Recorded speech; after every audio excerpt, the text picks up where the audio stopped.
Ang Kristiyanong tapat sa kanyang pananampalataya ay may kaloobang puno ng kagalakan at awa. Kagalakan dahil alam niya na sa kanyang pananampalataya nagkaroon siya ng buhay.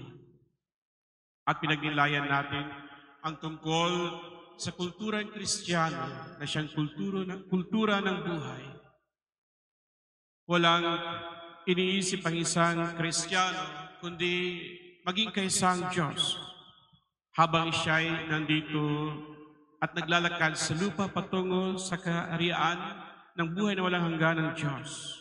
Hanggang sa matamo niya ang buhay na walang hanggan. Ito ang ninanais at pinapangarap ng lahat ng mga banal.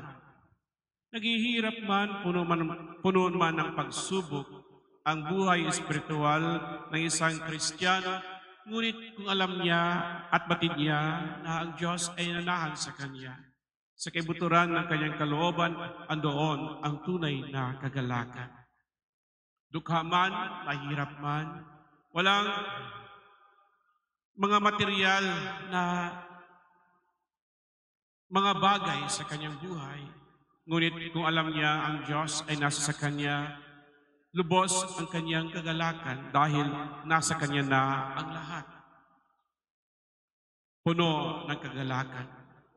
Ang taong naniniwalat na nalig sa Diyos dahil alam niya na ang buhay niya ay nakasandal at nakasalalay lamang sa pagpapala at biyaya ng Diyos sa araw-araw niyang buhay. May awa dahil alam niya na kahit gaano pa kabanal ang kanyang buhay, batid niya na siya ay puno ng kahinaan. Kahinaang nagdudulot sa kanya ng hirap upang mamuhay sa kabanalan ng buhay.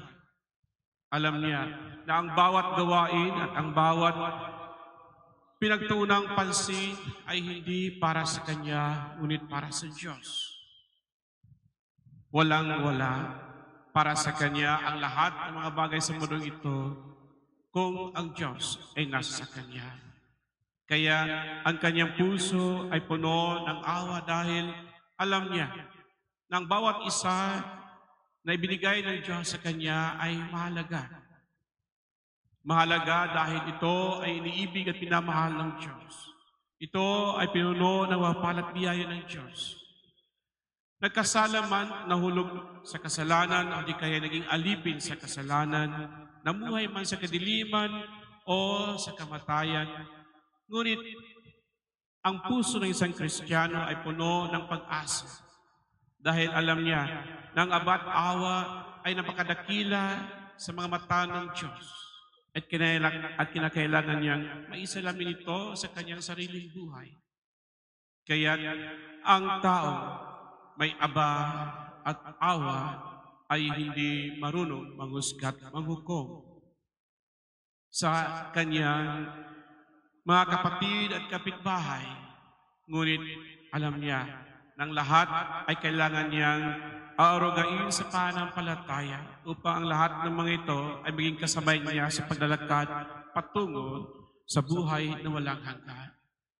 Kaya ang Kristiyano ay puno ng buhay na nagmula sa Diyos, na kahit nandito pa sa lupa, ramdam na niya ang buhay na walang hanggan. Ramdam na niya na siya'y nanahan sa kaharian ng Diyos at nakipagsalo sa piging ng pag-ibig na walang hanggan ng Diyos. Kaya ang Kristiyano may pananampalataya ay puno ng kagalakan at awa sa kanyang kalooban.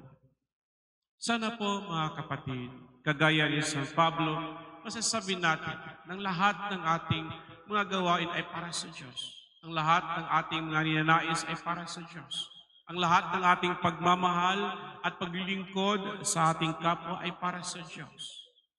Sabi nga sa atin ni San Ignacio de Loyola, Ad Maiorem Dei Gloria, nasa Diyos ang lahat. Lahat ng kalwalhatian sa ating mga gawa't pag-iisip, sa ating mga salita at pag-inilay. Dahil sa Diyos lamang nagmula at siya ang ating tanging sandalan at sa Kanya nakasalalay ang ating buhay habang tayo naglalakad patungo sa buhay na walang hanggan. Amen.